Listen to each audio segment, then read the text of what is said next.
ಹೊಳಲ್ಕೆರೆ ತಾಲೂಕಿನ ನುಲೆನೂರು ಗ್ರಾಮದಲ್ಲಿ ಕಾರ ಹುಣ್ಣಿಮೆ ಅಂಗವಾಗಿ ಕಾರ ಹಬ್ಬವನ್ನು ಸಡಗರದಿಂದ ಆಚರಿಸಲಾಯಿತು.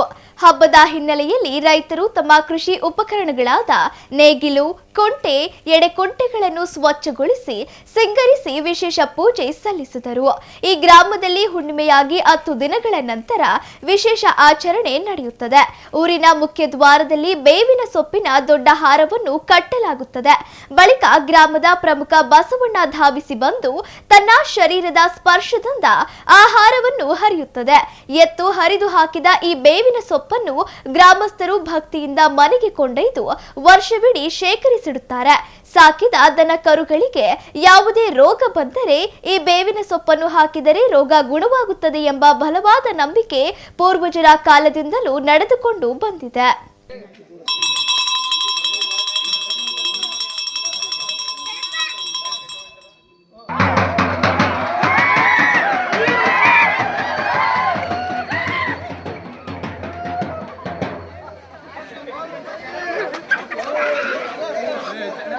ಹಿಂದಿಂದಲೂ ಸಾಂಪ್ರದಾಯಿಕವಾಗಿ ಮಾಡ್ಕೊಂಡು ಬರ್ತಾ ಇದ್ದಾರೆ ಹಿರಿಯರು.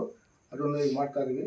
ಮೇಲಾಗಿ ಕಾರ ಹಬ್ಬ ಮಾಡೋ ಉದ್ದೇಶ ಏನಂದರೆ, ಈ ರೈತರ ಮನೆ ಎಲ್ಲ ದನ ಕರುಗಳನ್ನೆಲ್ಲ ತೊಳೆದು ಕೊಂಬಿಗೆಲ್ಲ ಶೃಂಗಾರ ಮಾಡಿ, ಮೇಲಾಗಿ ಅವರ ರೈತರ ಏನು ಕುಂಟೆ ನೇಗಳು ಅವನ್ನೆಲ್ಲ ಇಟ್ಟು ಗಾಡಿ ಎಲ್ಲ ಪೂಜೆ ಮಾಡಿ, ಮೇಲಾಗಿ ಮತ್ತು ಅದನ್ನು ನಮ್ಮ ಗ್ರಾಮದ ಆದಿ ಕರ್ನಾಟಕದ ದೇವಸ್ಥಾನದಿಂದ ಬೇವಿನ ಸೊಪ್ಪು ತಂದು ಅದಕ್ಕೆ ಕಟ್ಟಿ ಗೌಡ್ರ ಮನೆಯಿಂದ ಎಡೆ ತಗೊಂಡೋಗಿ ಅವ್ರ ಮನೆಯಿಂದ ಎಡೆ ತಗೊಂಡೋಗಿ ಆ ಎಡೆ ಬಿಡಾರ ಎಲ್ಲ ಮಾಡಿ ರೈತರವೇ ಹಬ್ಬಕ್ಕೆ ಎತ್ತುಗಳು ಮತ್ತು ಗೌಡ್ರ ಮನೆ ಎತ್ತುಗಳು ಆಗಂಗಿಲ್ಲ.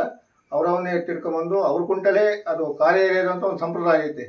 ಒಂದು ಕುಡಿಕೆಯಲ್ಲಿ ಎಲ್ಲ ದವಸ ಧಾನ್ಯಗಳನ್ನು ಹಾಕಿ ಅವನ್ನ ಎಡೆ ಕುಂಟೆ ಹಿಡ್ಕೊಂಡು ಇಬ್ಬರು ರೈತರು ಅದನ್ನು ಮಡಿಕೆ ಹೊಡೆದು ಅದರಲ್ಲಿ ಯಾವುದು ಮುಂದೆ ಬರುತ್ತೆ ಅಂತೇಳಿ ರೈತರಿಗೆ ಒಂದು ನಂಬಿಕೆ ಹಿಂದಿನಿಂದಲೂ.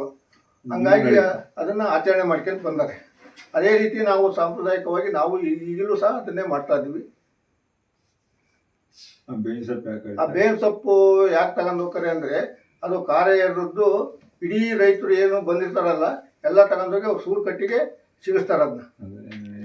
ಅದರಲ್ಲಿ ಏನೇ ಮನೆಗೆ ಯಾವುದೇ ಥರದ ಇದು ಬರ್ದಂಗಿರಲಿ ಅಂತೇಳಿ, ವಿಘ್ನಗಳು ಬರ್ದಂಗಿರಲಿ ಅಂತ ಕಾರ್ಯ. ಆಮೇಲೆ ಆ ಸೊಪ್ಪನ್ನು ಸಹ ಎಲ್ಲೂ ಬಿಡಲ್ಲ. ಅದನ್ನ ಒಂದೂರಿಂದ ಒಂದೂರಿಗೆ ತಗೊಂಡು ಹೋಗ್ಬಾರ್ದು ಅಂತೇಳಿ ಹಿಂದಿನಿಂದಲೂ ಮಾಡ್ಕೊಂಡು ಬಂದರೆ, ಅದೇ ರೀತಿಯೂ ಅದನ್ನೆಲ್ಲ ಹೊಡೆದು ಕಸ ಹೊಡೆದು ತುಂಬಿ ಹಾಕಿ ಸಾಂಪ್ರದಾಯಿಕವಾಗಿ ಮಾಡ್ತಾ ಇದ್ದೀವಿ. ಈ ಗ್ರಾಮದ ಆಚರಣೆ ಎಷ್ಟು ವರ್ಷದಿಂದ ನಡ್ಕೊಂತ ಬಂದಿದೆ ಈ ಪದ್ಧತಿ? ನಮ್ಮ ಅಜ್ಜರು ಮಾಡ್ತಿದ್ದಂತೆ ನಮ್ಮ ಅಪ್ಪರು ಮಾಡ್ತಿದ್ರು. ನಮ್ಮ ಅಪ್ಪರು ಮಾಡ್ತಿದ್ರಿಂದ ಈಗ ಊರಿನ ಜನ ಎಲ್ಲ ಸೇರ್ಕೊಂಡು